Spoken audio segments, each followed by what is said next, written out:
Yay, my food's ready. Time to eat. Wait, did I switch the stove off? Okay, great. Hold up, let me check it again. Okay, great. And again, 3 times the charm. Ugh, OCD. That's how my life looks like with it. A lot of people think it's about being perfect and organized, trying to stay clean, or being morbidly afraid of germs and viruses. I mean, it can manifest in those ways, but there are also many other manners in which it can pop up. For me, as I'm speaking right now, I often have intrusive thoughts about electrical fires and losing my belongings. When I'm done charging my phone, I must ensure that the switches are all switched off. And I check them 3, 5, 7, 8 or 10 times depending on how severe my compulsions get. And also because those numbers are magical in my mind. Don't ask me why, I don't know either. Same thing for when I get home. I'm home! Okay, great, everything's in place. Hold on, let me check it again. 3 times the charm! Okay, I didn't check it properly. One more time. Wait, but 5 is a nicer number. You might think it's kinda dumb, and you know what? I get it. Many people ask me, why can't you just check it once? They can't fly away.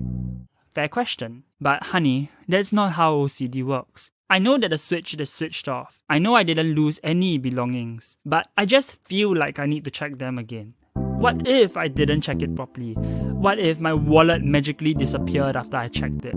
Rationally, I know everything's in place, but maybe my underlying anxiety leads me to compulsive behaviors. OCD can't be solved with logic, unfortunately.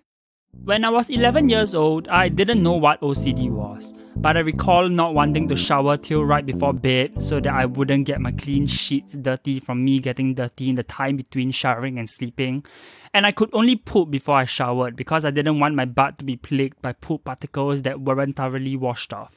This was probably the first major sign of OCD manifesting somewhere in my brain. Let's see, what else do I recall doing that reeked of OCD? Saying, 5 times before sleeping so I wouldn't sneeze in the middle of the night. Always taking the first step anywhere with my left foot. Matching each shirt to a specific pair of shorts for myself to wear.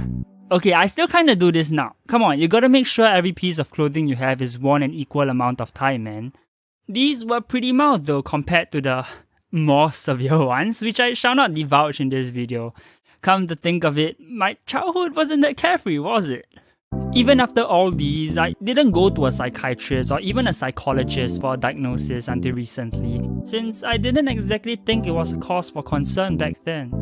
I had thought it would start going away naturally sooner or later, but surprise, surprise, it actually got worse, especially during my A-level year, where life got particularly busy for me.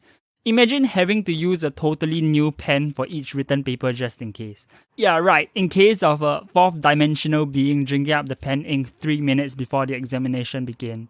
When I went for my consultation with a psychiatrist, she asked me about the experiences I had, which led me to believe that I had OCD, like those I mentioned earlier in the video.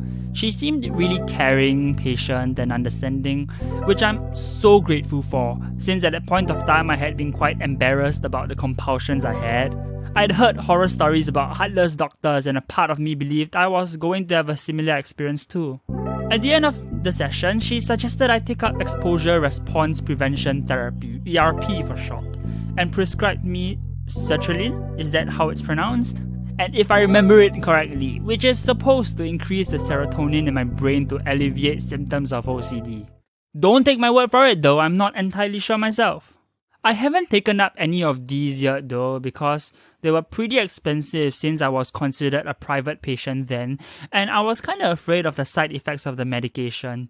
But I have plans to do so soon, for OCD can be quite debilitating or suffocating at times.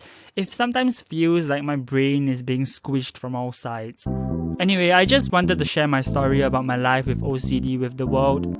Please don't take this video as medical advice if you suspect you have OCD or are already diagnosed with it as well, and always consult a medical professional for prescriptions and other solutions. Take care out there.